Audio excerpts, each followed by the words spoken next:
Source. Line will be, I think it's still to be determined. I want to avoid getting into hardline goals with this year's team because there is some uncertainty at the wing position. But we have plenty of continuity back and a good system capable of getting the job done. With the loss of those two key parts, does your approach change at all heading into the season, if at all? Well, yeah, of course. When you have anytime you have any change to your roster, you got to adjust accordingly.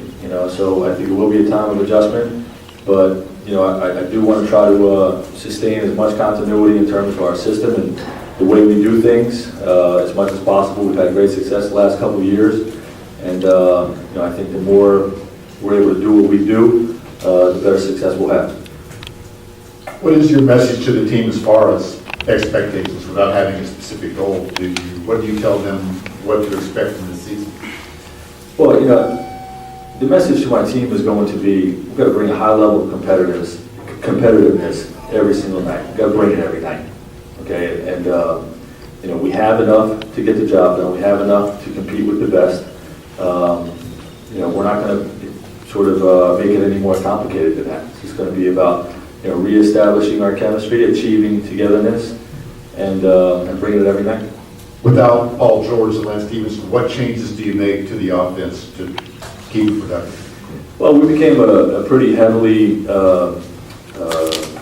balanced wing ball handling team last year with Lance and Paul. We put the ball in those guys' hands a great deal and asked them to carry a larger burden. I think we'll get the ball moving more this year than we did last year and spread the wealth. I think it's going to be more opportunity for George Hill and Roy Hibbert. David West obviously going to do what he does, and our newcomers at the wing spot are capable of carrying the offensive load as well. So I think it's just going to be take advantage of the guys that are on the court, take advantage of their strengths, and play accordingly. Coach, that was the next question. I know that in the past, Roy has been a huge defensive strength for you. Will you look to him to be an offensive strength for you for most of the season? Of course. We always ask Roy to be our sort of a part of our power post offense, and I think we'll ask more of that this year. We'll play through Roy more this year, but it's it's not going to be the Roy Hibbert show. It's not going to be the David West show. It's going to be a team attack. We're going to take advantage of our balance and achieve a true selflessness out there where everybody's sharing the basketball and the open man becomes the go-to guy. That's even though Paul and Lance carried a heavier load the last couple of years, we still have had that approach, and this year's going to be no different. Frank, last year in the playoffs, you had the opportunity to put Paul George, your best wing defender, on John Wall, Jeff Teague, Bradley Beal, even LeBron. Who do you look for to step up in that department on defense? Well, it's going to be a team approach. No one guy can duplicate what Paul George is able to do with his versatility, in particular on the defensive end. I do think Solomon Hill has the ability to be an elite wing defender, but everybody's going to have to step up. CJ and Ronnie are going to have to guard at a high level. Chris Copeland and Rudez are going to have to come in and guard at a high level. We've had success by having two-way players, and everybody that's going to be in uniform for the Pacers, everybody that's going to be on the court is going to be asked to defend at a very high level. With a lot of new faces expected to fill in the spots in the playing rotation, what do you see the biggest battles in camp, and what players are you looking for to fight for those spots? You talking about position battles? Yeah.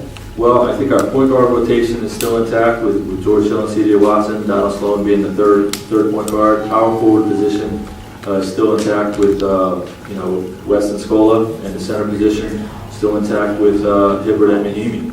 And I think LaVoy Allen will see some backup minutes at the 4 and the 5, sort of the third 4 and the third center as well. And I look for Chris Copeland to get a lot more minutes at the wing spot.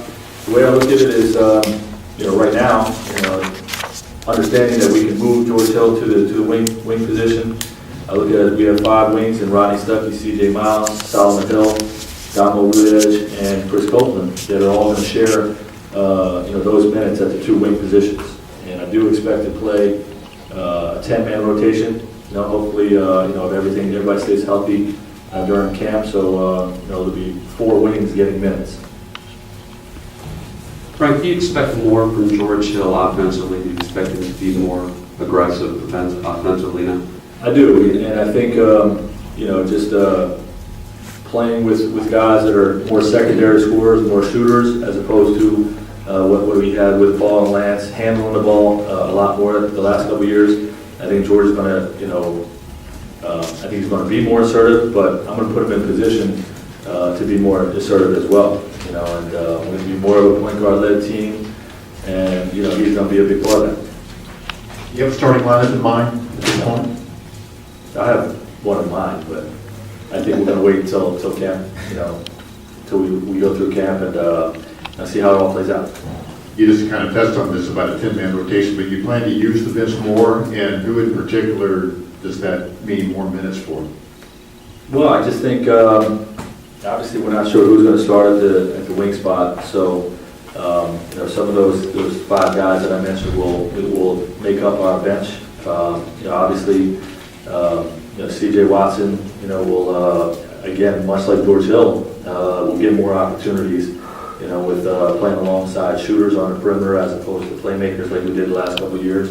And, Scully and Jan, will continue to play their role. I just think that, we've got to do a better job as a coaching staff and as a group, making sure those units, get the proper reps in practice and the proper attention in each and every game plan, you go into every night to make sure they're being effective. And, getting quality bench play is going to be a big part of our success this year.